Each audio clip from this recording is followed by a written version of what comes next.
Assalamualaikum warahmatullahi wabarakatuh. Salam sejahtera untuk kita semua. Om Astiastu, Namo Buddhaya, salam kebajikan. Di video 89 saya bicara sedikit tentang reinkarnasi. Bicara bahwa reinkarnasi itu terbukti ada dengan mengambil contoh bahwa Dalai Lama sewaktu meninggal, setelah meninggalnya Dalai Lama, maka para biksu itu turun ke desa-desa mencari anak yang mengenali barang-barang kesayangan dari Dalai Lama. Lalu kemudian setelah mendapatkan anak yang dia maksud, maka dibawa anak itu kembali ke markasnya, lalu kemudian mempelajari mengenai intelektualitas maupun filosofis daripada Dalai Lama itu.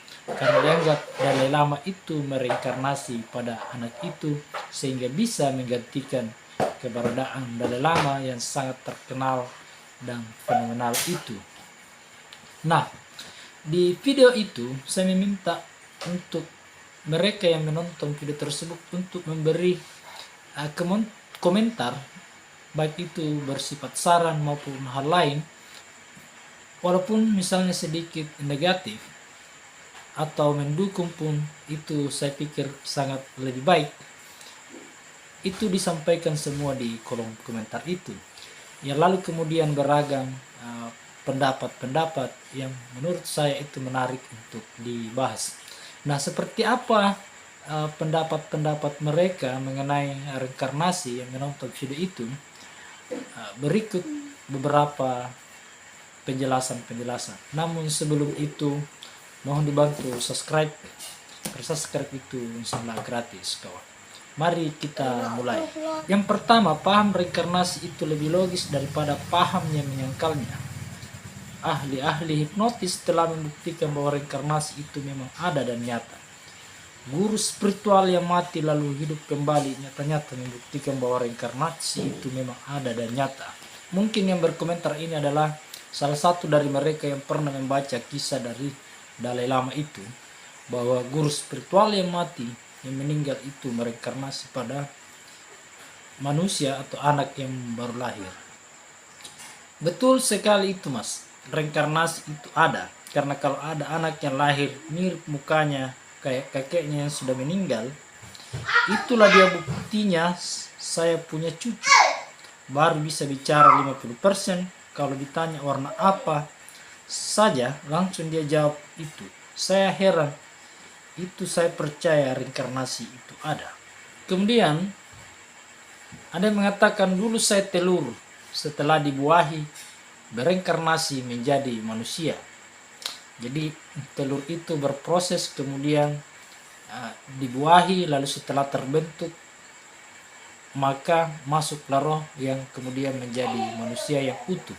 Mungkin kira-kira begitu maksudnya. Kemudian bukti nyata reinkarnasi, sekarang JM12, besok ada JM12 lagi. Sekarang siang, besok ada siang lagi. Ada yang lahir, ada yang mati. Reinkarnasi bukan keyakinan. Reinkarnasi sistem alam memberi keadaan ulang kepada setiap roh individu untuk mencapai apa yang dia inginkan. Reinkarnasi bisa diputus bila sang roh murni dalam keadaan rohani rahayu. Yang pernah saya jelaskan bahwa ketika orang itu sudah mencapai moksa, meninggal dalam ketiadaan dosa, sudah bersih, sudah murni, tidak punya dosa, maka dia akan bergabung dengan nirwana dan tidak akan kembali lagi ke dunia. Karena ya, mereka yang kembali ke dunia itu adalah orang yang masih punya dosa. Itulah yang dimaksud dengan samsara. Sengsara karena kita terus kembali dan kembali setelah meninggal karena masih punya dosa. Kemudian reinkarnasi menurut keyakinan saya tidak ada. Kalau ada, seharusnya saya ingat dulu sebelum lahir lagi saat ini. Jadi apa, di mana, kumpul dengan siapa. Tapi kalau ada orang bilang akan lahir lagi begini, begitu, bisa, itu ditumpangi jin. Jin katanya tidak mati, bisa mengikuti aliran darah, mempengaruhi pikiran. Jadi jika ada yang mengatakan mereka yang telah meninggal, arwah yang telah meninggal itu kembali lagi kepada manusia yang baru lahir atau kepada anak-anak, itu bisa saja sudah dipengaruhi oleh jin, karena jin itu bisa mengikuti aliran darah. Ini agak negatif ya, karena bisa saja dia mengartikan jin itu semuanya jahat, padahal tidak semua jin itu jahat menurut pandangan Islam. Nah, seperti itulah beberapa diskusi di kolom komentar di episode 89 yang telah ditonton hampir 1000 orang. Dan seperti inilah yang namanya dialektika. Ilmu pengetahuan itu berkembang dari dialektika, dinamis, dari tesis ditambah antitesis dan ujungnya adalah sintesis. Seperti itulah ilmu pengetahuan terus berkembang. Yang pertama kali mengklik video ini, mohon untuk di subscribe. Assalamualaikum warahmatullahi wabarakatuh.